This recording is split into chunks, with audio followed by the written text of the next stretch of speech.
Hello everyone, आसमी के online platform पे आपका स्वागत है। हमारी बीएससी बीएड सेकेंड ईयर की क्लास चल रही थी। अगर हम बीएससी के वे में देखें तो ये फिजिकल केमिस्ट्री के थर्ड ईयर में है, ठीक है। बीएससी के वे में और बीएससी बीएड के सेकेंड ईयर में है। बात करते हैं, हमारी एक क्लास हो चुकी थी, आज हमारी सेकेंड क्लास है। हम टॉपिक पढ़ रहे थे केमिकल काइनेटिक्स। केमिकल काइनेटिक्स यानी रासायनिक बलगतिकी। रासायनिक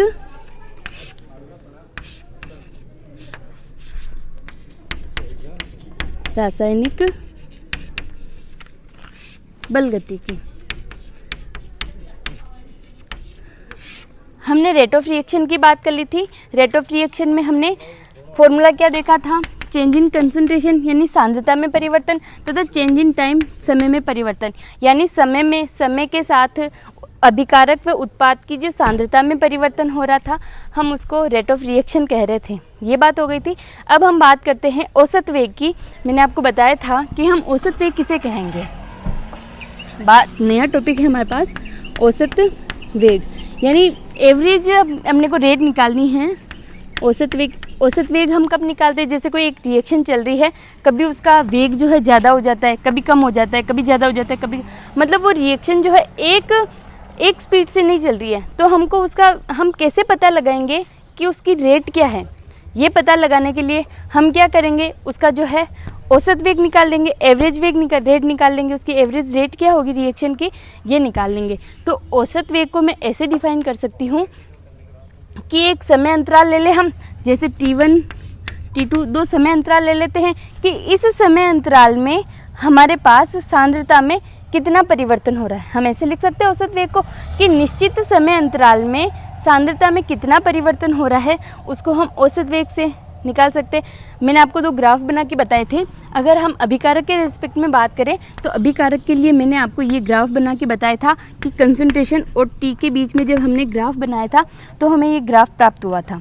अगर मैं उत्पाद के रिस्पेक्ट में बात करूँ तो ये उत्पाद जो है बढ़ता जा रहा था। ये उत्पाद के रिस्पेक्ट में बात थी, कंसंट्रेशन और ये टाइम, ठीक है। ये हमारे पास दो ग्राफ थे। अगर मैं औसत वेग निकालूं, औसत वेग की डेफिनेशन तो हो गई कि निश्चित समय अंतराल में सांद्रता में कितना परिवर्तन हो रहा है, ये चीज़ हो गई। अगर मैं अभिकारक के लिए बात करूं, आपको पता है ये अभिकारक के लिए आपके पास ग्राफ है, रिएक्टेंट के लिए ग्राफ है, तो इसमें मैं अगर औसत वेग निकालूं तो कैसे निकालेंगे? हमको क्या लेना है? T1 और T2। इसके लिए एक अपन एज्यूम करते हैं कुछ कि माना कि जो T1 समय है तब अपने पास रिएक्टेंट जो है R1 था। T1 समय में रिएक्टेंट जो है R1 था। जब T2 समय हो गया, कुछ टाइम T2 समय बाद हमारे पास रिएक्टेंट जो है R2 हो गया, ठीक है। ये हम एज्यूम कर सकते हैं। आप देखिए, जब T1 समय था मतलब समय भी कम था, रिएक्शन जो है स्टार्ट ही हुई थी, तब आपके पास अभिकारक ज़्यादा ही रहा होगा, मतलब R1 की वैल्यू ज़्यादा होगी ना। तो आप मान लो कि यहाँ R1 है, R1, ठीक है। ये आपने R1 मान लिया। इसको आप अपने ग्राफ से मिलाइए और इसको T से रिलेट कीजिए। ये आपका T1 आ गया, ठीक है। कुछ समय बीता, टाइम क्या हो गया? T2 हो गया।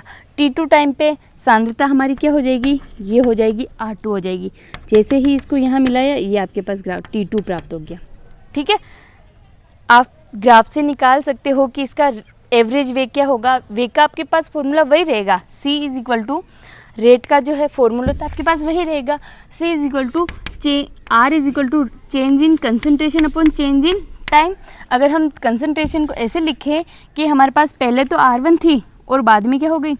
R2 हो गई। मतलब R2 में से अगर R1 को घटा दे, कंसंट्रेशन में क्या चेंज हुआ वो आ जाएगा। और टाइम T2 माइनस T1 घटाते हैं तो ये आपके पास चेंज इन टाइम आ गया, ठीक है। R2 minus R1, T2 minus T1। अगर हम अभिकारक के रेस्पेक्ट में यानी रिएक्टेंट के रेस्पेक्ट में बात कर रहे हैं, ये बात हो गई। अगर मैं यही चीज़ उत्पाद की, यहाँ आप R एवरेज लिख देना, R एवरेज फॉर रिएक्टेंट, ठीक है। अगर मैं उत्पाद के लिए यहाँ बात करूँ, उत्पाद के लिए क्या हो जाएगा?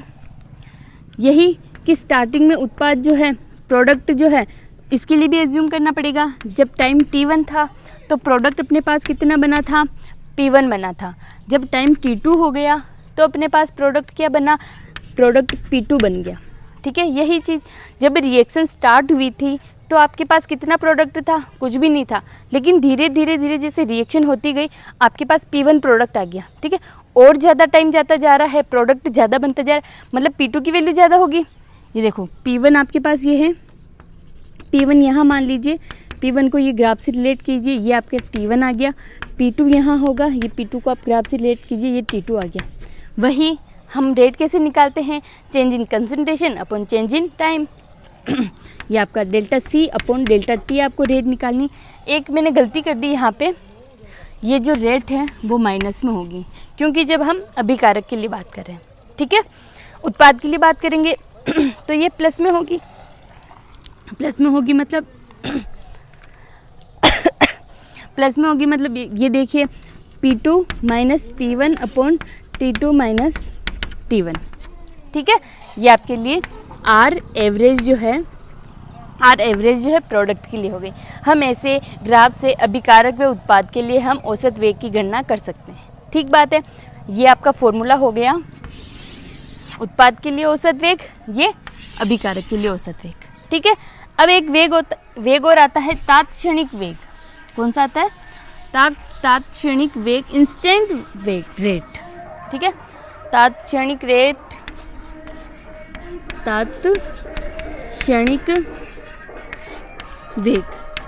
यानी इंस्टेंट रेट। ठीक है, इंस्टेंट रेट की बात करते हैं। हमने औसत वेग के रेस्पेक्ट में तो हमने कह दिया कि वेग ज़्यादा होगा कम होगा, ज़्यादा होगा कम होगा, तो हम उसका एवरेज निकाल लेंगे।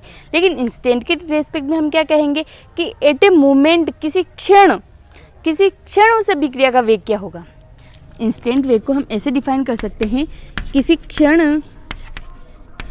क्षण अभिक्रिया का वेग क्या होगा, उसको हम इंस्टेंट वेग कह सकते हैं। ठीक है, जब हम किसी सूक्ष्म की बात करते हैं तो आपको पता है हम डी लगा देते हैं। ठीक है, डी सी यानी change in concentration upon change in time, मतलब किसी सूक्ष्म समय अंतराल में अपन इस टी को जो है 0 के बराबर भी मान सकते हैं। जब ये टी जो है 0 के बराबर मतलब ना के बराबर है, तब हम इसको चेंज कर रहे हैं कंसंट्रेशन में, तो ये हमारा हो गया इंस्टेंट रेट। ठीक है, तात्क्षणिक वेग हो गया। इसको भी हम ग्राफ के माध्यम से उसी तरीके से निकाल सकते हैं। ठीक है, इसको हम स्लोप के माध्यम से निकालते हैं। आप देखिए स्लोप के माध्यम से कैसे निकालते हैं हम तात्क्षणिक वेग को। ये हमारे पास कोई ग्राफ है, आप देखिए C और R। ठीक है, C और R की बात हो रही है। ये आपके पास है, क्या है? अभिकारक है। जब हम इसको जो तात्क्षणिक वेग को है हम इसके ग्राफ के ढाल से स्लोप से ज्ञात कर सकते हैं, मतलब टेन थीटा से अपन इसको ज्ञात कर सकते हैं। ठीक है, टेन थीटा से ज्ञात कर सकते हैं। यहाँ जहाँ पे भी आपको रेट निकालनी है, तात्क्षणिक वेग, जिस भी बिंदु पर आपको वेग निकालना है, आप वहाँ पे एक स्पर्श रेखा खींचिए और वहाँ उसका टेन थीटा निकाल दीजिए। ठीक है, अगर मेरे को यहाँ पे निकालना है तो मैंने यहाँ पे स्पर्श रेखा खींची और यहाँ हमको टेन थीटा यानी ढाल निकालना है। कैसे निकालेंगे? Tan theta is equal to, आप यहाँ देख लीजिए, ये क्या है आपके पास? लंब है। लंब जो है C की वैल्यू है और यहाँ सॉरी ये T है, T के बीच में हमने ग्राफ किया था। ये आपके पास आधार है T। टेन थीटा तो यही तो होता है, लंब अपॉन आधार, तो ये आप C यानी DC अपॉन DT कर दीजिए। ठीक है, ऐसे आप अभिकारक के लिए, ये अभिकारक के लिए बात हो रही है, ये आप माइनस लगा दीजिए। ऐसे आप अभिकारक के लिए रेट निकाल सकते हैं। अगर मैं उत्पाद की बात करूं, उत्पाद की रेट के लिए ये देखिए, उत्पाद जो है समय के साथ बढ़ रहा है, ये कंसंट्रेशन है, ये टाइम है। उत्पाद जो है समय के साथ बढ़ रहा है, ये अपना ग्राफ था। इसके लिए बात करें, मुझे यहाँ पे इस बिंदु पे मेरे को रेट निकालनी है। ठीक है, रेट निकालेंगे, ये देखिए ये। ठीक है, ये स्पर्श रेखा खींची, ये हो गया, और आपको ऐसे बनाना है। इसके लिए भी यही बात हो गई, ये तो हो गया C और ये हो गया T। जब हम टेन थीटा की बात करते हैं, इसके लिए उत्पाद के लिए मैं टेन थीटा की बात करूँ, इसका ढाल निकालें तो क्या हो जाएगा? C upon delta T। ठीक है, हम इस प्रकार तात्क्षणिक वेग का पता लगा सकते हैं। एक रेट और आती है आपके पास, एक रेट आती है प्रारंभिक वेग। प्रारंभिक वेग क्या होता है? अब ये जैसे नाम से पता चल रहा है प्रारंभिक वेग, प्रारंभिक वेग, ये प्रारंभिक यानी इनिशियल रेट क्या होगी? जब रिएक्शन जो स्टार्ट हुई होगी यानी t बराबर 0 पर, यानी जब रिएक्शन नई स्टार्ट हुई होगी t बराबर 0 पर रिएक्शन का रेट क्या होगा? वो उसका प्रारंभिक वेग कहलाएगा। ठीक है, इसको हम ऐसे लिख सकते हैं, जब अभिक्रिया प्रारंभ होती है या फिर t बराबर 0 पर रिएक्शन की रेट क्या होगी उसको हम प्रारंभिक वेग कह देते हैं।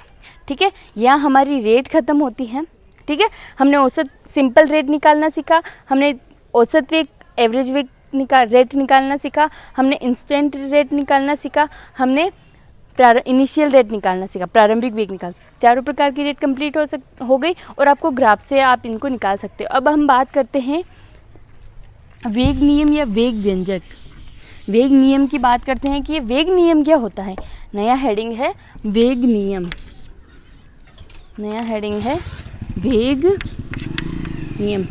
वेग नियम की अगर बात करें, वेग नियम, हम केमिकल काइनेटिक्स पढ़ रहे हैं तो सारी बातें किससे रिलेटेड होगी? रेट से ही रिलेटेड होगी। अब हम वेग नियम की बात करते हैं कि रेट लॉ कहता क्या है। ठीक है, इसका है पूरा डेफिनेशन है कि द्रव्य अनुपाती कोई क्रिया नियम है, द्रव्य अनुपाती क्रिया नियम के अनुसार, द्रव्य अनुपाती क्रिया नियम के अनुसार जो अभिक्रिया का वेग है, रेट ऑफ रिएक्शन, अभिक्रिया का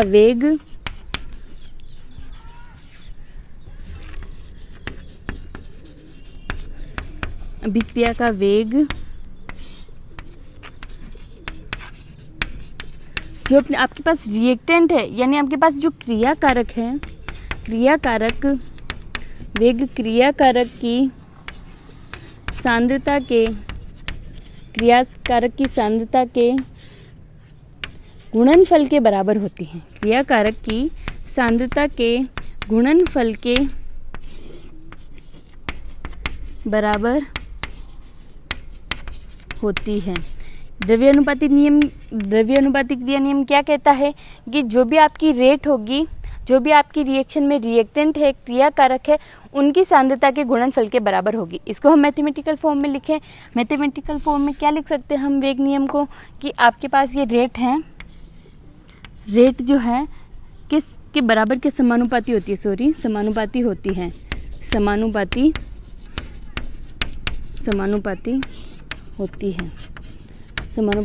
समानुपाती होती है मतलब जो आपकी रेट है इज डायरेक्टली प्रोपोर्शनल टू किसके?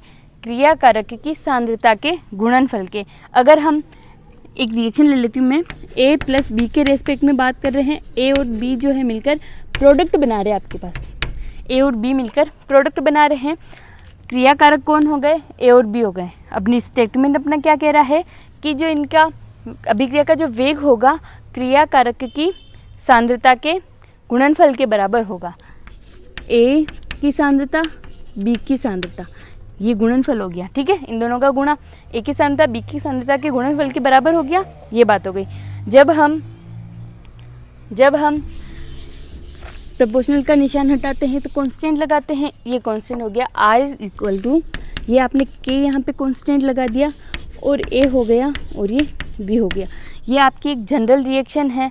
अगर इस रिएक्शन में आपके पास ये देखिए, आप एक रिएक्शन आपको ऐसे दे रखी होती 2A + 3B और ये मिलकर प्रोडक्ट बनाते, तो हम इसमें क्या कह सकते थे? ये मिलकर प्रोडक्ट बनाते तो हम इसमें क्या कह सकते थे कि क्रियाकारक की सांद्रता की घात के। ठीक है, ऐसे लिख सकते हैं इसको, रेट जो है इसकी rate is directly proportional to क्रियाकारक की सांद्रता, और ये जो 2 है वो कहाँ जाता? पावर में चला जाता। ठीक है, ये B है, ये जो है इसकी पावर में यहाँ चला जाता। B3 है जो B की पावर में यहाँ चला जाता, यानी A की पावर 2 B की पावर 2 के रूप में आ जाती। मतलब जो घातांक है वो अपने को लगानी पड़ती। ठीक है, अगर हमें स्टोइकियोमेट्री दे रखा होता तो ये बात हो गई। रेट ऑफ रिएक्शन ये हो गई। मैं बात करूँ K को हम क्या कहेंगे? K = वेग स्थिरांक। क्या हो गया? वेग स्थिरांक। क्या है? वेग स्थिरांक। इसको हम रेट कांस्टेंट बोलते हैं, वेग स्थिरांक यानी रेट कांस्टेंट। ठीक है। अब ये जो रेट कांस्टेंट है, इसके लिए मैं अगर रेट कांस्टेंट की आगे बात करेंगे, हम रेट कांस्टेंट के बेस में हम अभिक्रिया की कोटि निकालेंगे, ऑर्डर ऑफ रिएक्शन निकालेंगे। लेकिन अभी बात कर लेते हैं, ये जो अपने पास वेग है उसकी इकाई क्या होगी? वेग की इकाई क्या होगी? आपने पढ़ा था rate is equal to change in concentration upon change in time. ठीक है, तो रेट हम निकाल सकते हैं सांद्रता बटा समय। सांद्रता का मात्रक क्या होता है? सांद्रता की यूनिट जो है मोल पर लीटर, या आप लिख दीजिए मोल पर लीटर हो गया। समय का मात्रक सेकंड। इसको आप डायरेक्ट क्या लिख सकते हो? मोल लीटर इनवर्स और ये सेकंड का भी इनवर्स। यानी आपके पास जो वेग है, वेग का मात्रक क्या हो जाएगा? मोल पर लीटर पर सेकंड। ठीक है ना, mole litre inverse second inverse, ये इसका मात्रक हो गया। अब बात करें आर के लिए, तो हमने मात्रक निकाल लिया, लेकिन के के लिए भी हमको मात्रक निकालना पड़ेगा। के के लिए मात्रक की बात करते हैं।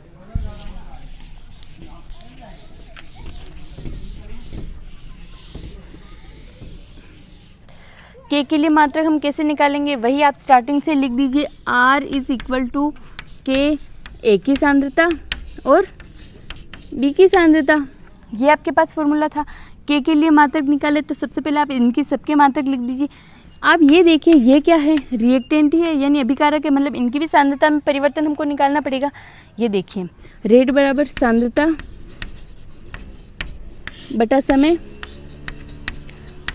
बटा समय, ये आ गया इज इक्वल टू के। ये आपके पास आ गया सांद्रता बटा समय। इसकी पावर आप n1 कर दीजिए और इसकी पावर आप n2 कर दीजिए। आपके पास n1 मॉलिक्यूल A के हैं और n2 मॉलिक्यूल आपके पास B के हैं, आप ऐसे कर दीजिए। यहाँ पे हम n1 लिख दें, ये n1। बात करें वापस दूसरा सांद्रता, ये n2 आ गया और ये नीचे समय। ठीक है, सांद्रता n1, सांद्रता n2 और ये आपके पास समय। ये चीज़ें इस फॉर्मूले के मैंने सब मात्रक यहाँ पे लिख दीजिए। अब हम यहाँ से के निकालें, के निकालिए आप।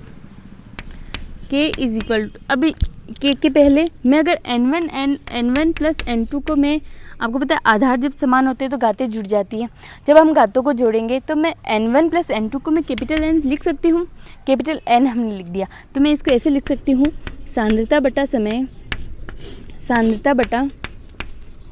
समय इज इक्वल टू के, ये वापस सांद्रता की पावर कैपिटल N बटा समय।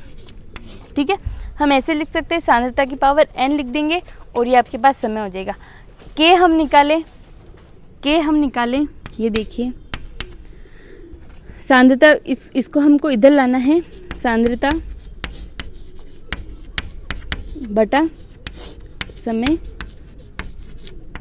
जब हम इसको इधर लाएंगे तो ये क्या हो जाएगा? उल्टा हो जाएगा, समय अपन सांद्रता हो जाएगा। लेकिन हमें इसको ऐसे चेंज नहीं करना है, हमको ये हमें सांद्रता बटा समय के रूप में ही चाहिए, सांद्रता बटा समय के रूप में ही चाहिए। तो क्या मैं इसको -n लिख सकती हूँ? इन्वर्स कर देंगे ना हम n को। ये देखिए, ये यहाँ वापस आया, सांद्रता मल्टीप्लाई में आएगा सांद्रता बटा समय। इसको चेंज नहीं करना है और इसकी पावर जो है -n लगा दीजिए आप। ठीक है ना, n जो है इन्वर्स में हो जाएगा। ठीक है, ये बात आ गई। अब के की यूनिट हम निकाले, अगर ये देखें आधार समान है, घातें जुड़ जाएगी, इसकी पावर 1 है। ठीक है, ये देखिए सांद्रता बटा समय की पावर क्या हो जाएगी? सांद्रता की 1 और -n। ठीक है, 1 -n हो जाएगी। घातों को हमने जोड़ दिया, लेकिन यहाँ माइनस इसलिए माइनस आ गया, 1 -n। सांद्रता बटा समय 1 -n, ये आपका ये आ गया, सूत्र आ गया। अब आप इसमें मात्रक लिख दीजिए। सांद्रता का मात्रक वही मोल पर लीटर, मोल पर लीटर की पावर क्या आएगी 1 माइनस एन आएगी। मोल पर लीटर की पावर क्या आएगी 1 माइनस एन आएगी। नीचे आपको क्या लिखना है, नीचे आपको लिखना है सेकंड। मैं इसको ऐसे न लिख के ऐसे लिखूँ तो मोल अपॉन लीटर, मोल पर लीटर की पावर 1 माइनस एन, सेकेंड भी इन्वर्स में ऐसे लिख सकते हैं ना। ऐसे लिख सकते हैं कि हमारा जो के का मात्रक है, के की जो हमारी यूनिट है, हमारी के की यूनिट ये हो गई मोल पर लीटर की power 1 minus inverse 1 minus n और सेकेंड इन्वर्स। ठीक है, ये चीज़ लिख सकते हैं। अब क्या होता है कि हमारे पास अलग अलग ऑर्डर की रिएक्शन होती है, और अलग अलग ऑर्डर की रिएक्शन मतलब ऑर्डर ऑफ रिएक्शन जब हम पढ़ेंगे तब आपके आएगा ऑर्डर ऑफ रिएक्शन में कि अलग अलग ऑर्डर लिखने पर हमारे पास जो वेग स्थिरांक के जो है वेग स्थिरांक का मान भी अलग अलग आ जाता है।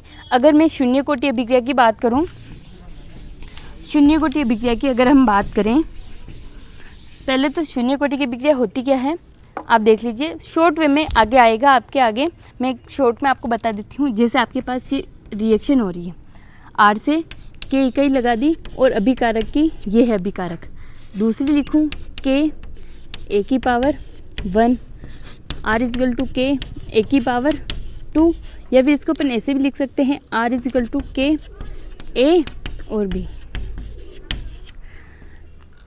जनरल वे में बात कर रहे हैं कि मैं बोल रही हूँ कि ऑर्डर ऑफ रिएक्शन हमको पता लगाना है। ऑर्डर ऑफ रिएक्शन हम कैसे पता लगाएंगे कि जो है हमने वेग नियम पढ़ा था कि द्रव्य अनुपातिक क्रिया नियम के अनुसार अभिकारक की जो रेट है, जो रेट ऑफ रिएक्शन है वो अभिकारक की सांद्रता के समानुपाती होती है या फिर सांद्रता के गुणनफल के समानुपाती होती है। तो मैंने इसको वेग नियम के रूप में लिख दिया। वेग नियम के रूप में लिखने पर मुझे पता चला कि ए की जो पावर है यहाँ पे 0 प्राप्त हो रही है, ए की जो पावर है यहाँ पे 0 प्राप्त हो रही है, तो मैं इसे शून्य कोटि की अभिक्रिया कह दूँगी। क्या कह दूँगी? शून्य कोटि की अभिक्रिया, शून्य कोटि की अभिक्रिया कह दूँगी। अगर मैं बात करूँ यहाँ पे ए की पावर 1 प्राप्त हो रही है, ए की पावर 1 प्राप्त हो रही है, तो मैं इसे क्या कह दूँगी? प्रथम कोटि की अभिक्रिया। ठीक बात है, प्रथम कोटि की अभिक्रिया। अगर मैं बात करूँ यहाँ पे जो है आपको 2 प्राप्त हो रहा है, 2 प्राप्त हो रहा है, तो मैं उसे द्वितीय कोटि की अभिक्रिया कह दूँगी। ठीक है, 2 प्राप्त हो रहा है। अगर यहाँ मैंने इसको इस रूप में लिखा कि देखो यहाँ पे भी ए की पावर 1 है, यहाँ पे भी ए की पावर 1 है, मतलब है तो टोटल जो पावर तो हमारे पास 2 ही प्राप्त हो रही है, 1 + 1 इक्वल टू 2 ही प्राप्त हो रही है, 2 ही प्राप्त हो रही है ना, तो हम इसे द्वितीय कोटि की अभिक्रिया कह सकते हैं ना। ये द्वितीय कोटि की अभिक्रिया मतलब हमको जो हमारे पास ये पावर में क्या प्राप्त हो रहा है, हमको ये घातांक के रूप में क्या प्राप्त हो रहा है, उसका हम जो टोटल करके हम अभिक्रिया की कोटि का पता लगा सकते हैं। ठीक है, ये होती है अभिक्रिया की कोटि। आगे और आएगा आपके डिटेल में, थोड़ा इसका डिटेल आएगा कि शून्य कोटि की अभिक्रिया क्या होती है, प्रथम कोटि की, जस्ट जनरल वे में कि हम इनके लिए मात्रक निकाल सकें। ठीक है, अब हम के की इकाई की बात करें, के की बात करते हैं कि शून्य कोटि अभिक्रिया में क्या होंगे, कितने अणु भाग लेंगे? 0 अणु भाग लेंगे, यानी यहाँ पे n की वैल्यू क्या हो जाएगी? 0 हो जाएगी। यहाँ बात करते हैं k is equal to mole per litre 1 minus n second inverse. ठीक है, अगर मैं यहाँ 0 कर दूँ, शून्य कोटि अभिक्रिया की बात करें तो ये 0 मान होगा। 0 मान होते ही पहले ये 0 यहाँ 1 में से 0 गया तो 1 ही बचेगा, ये आपके पास 1 हो गया। यानी जो शून्य कोटि की अभिक्रिया है, शून्य कोटि के लिए उसके लिए इकाई क्या हो जाएगी? ये हो जाएगा मोल। ठीक है, लीटर पर लीटर है, लीटर को हम इन्वर्स में लिख सकते हैं, ये लीटर L इन्वर्स और सेकेंड इन्वर्स। ठीक है, ये शून्य कोटि की अभिक्रिया के लिए बात हो गई है। प्रथम कोटि की अभिक्रिया की बात करें तो फॉर्मूला तो हमारा वही है 1 माइनस n। ठीक है, प्रथम कोटि की अभिक्रिया की बात करें तो ये n जो है हमारे पास क्या हो जाएगा? 1 हो जाएगा। ये हमने 1 लिख दिया, जब 1 में से 1 जाएगा तो ये 0 आ जाएगा, मतलब ये चीज़ आपके पास 0 हो गई।